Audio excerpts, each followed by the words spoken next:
وہ کمرہ بالکل خاموش تھا، صرف دیوار پر لگی گھڑی کی سوئی ٹک ٹک کر رہی تھی اور بستر پر لیٹا ہوا انسان چھت کو تک رہا تھا، اسی چھت کو جسے وہ کئی ہفتوں سے دیکھ رہا تھا، اور اس کے ذہن میں ایک ہی سوال گونج رہا تھا، آخر یہ تکلیف مجھے ہی کیوں ملی؟ جب باہر کی دنیا اپنی رفتار سے چل رہی تھی، ہنستی کھیلتی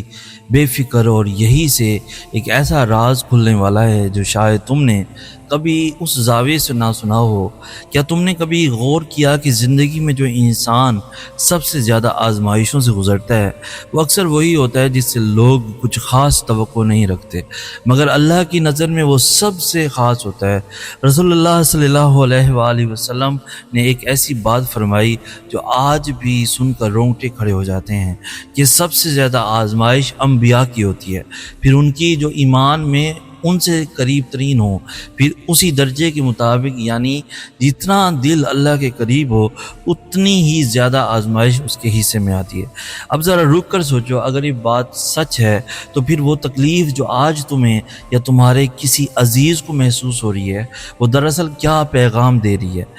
رسول اللہ صلی اللہ علیہ وآلہ وسلم نے ایک اور بات فرمائی جو اس راز کی پہلی کنجی ہے کہ مسلمان کو جو بھی تھکن، بیماری، غم، پریشانی یا تکلیف پہنچتی ہے، یہاں تک کہ کوئی کانٹا بھی چبھ جائے تو اللہ اس کے بدلے میں اس کے گناہ معاف کر دیتا ہے۔ ذرا اس بات کو دل میں اترنے دو، جس تکلیف کو تم سزا سمجھ رہے ہو وہ دراصل ایک ایسا خاموش عمل ہے جو اندر ہی اندر تمہارا نامہ اعمال صاف کر رہا ہے۔ مگر یہاں ایک سوال اور بھی گہرا ہے، اگر بیماری واقعی گناہوں کو مٹاتی ہے تو پھر وہ لوگ جو صحت مند ہیں، بے فکر ہیں، انہیں کیوں یہ موقع نہیں ملتا؟ اس کا جواب اس سے بھی زیادہ حیران کن ہے۔ جسے اللہ نظر انداز کر دیتا ہے اسے آزمائش کی زحمت بھی نہیں دی جاتی، وہ دنیا کی رنگینیوں میں ہی مصروف رہ جاتا ہے، اور جسے اللہ اپنے قریب لانا چاہتا ہے اسے اس آگ سے گزارا جاتا ہے جو دل کو مکمل طور پر اسی کی طرف موڑ دیتی ہے۔ مولا علی علیہ السلام نے یہاں پہ فرمایا کہ سونے کو آگ میں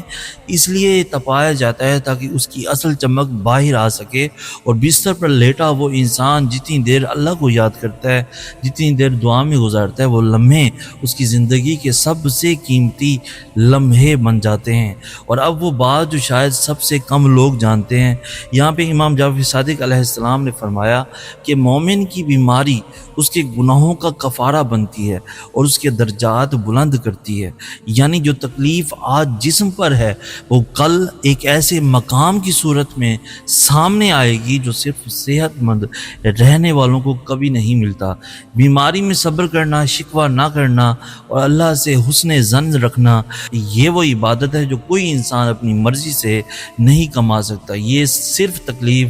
کے راستے سے ملتی ہے۔ اگلی بار تم یا تمہارا کوئی عزیز کسی تکلیف سے گزرے تو اس چھت کو، اس خاموش کمرے کو، اس بند دروازے کو ایک نئی نظر سے دیکھنا، کیونکہ شاید یہی وہ لمحہ ہو جسے اللہ نے خاص طور پر تمہارے لیے چنا ہو۔ اگر یہ بات تمہارے دل کو چھو گئی ہو تو اسے کسی بیمار یا تکلیف میں مبتلا دل تک ضرور پہنچا دینا، اور ہمارے یوٹیوب چینل سید احسن آج کو بھی ضرور فالو کر لو تاکہ ایسی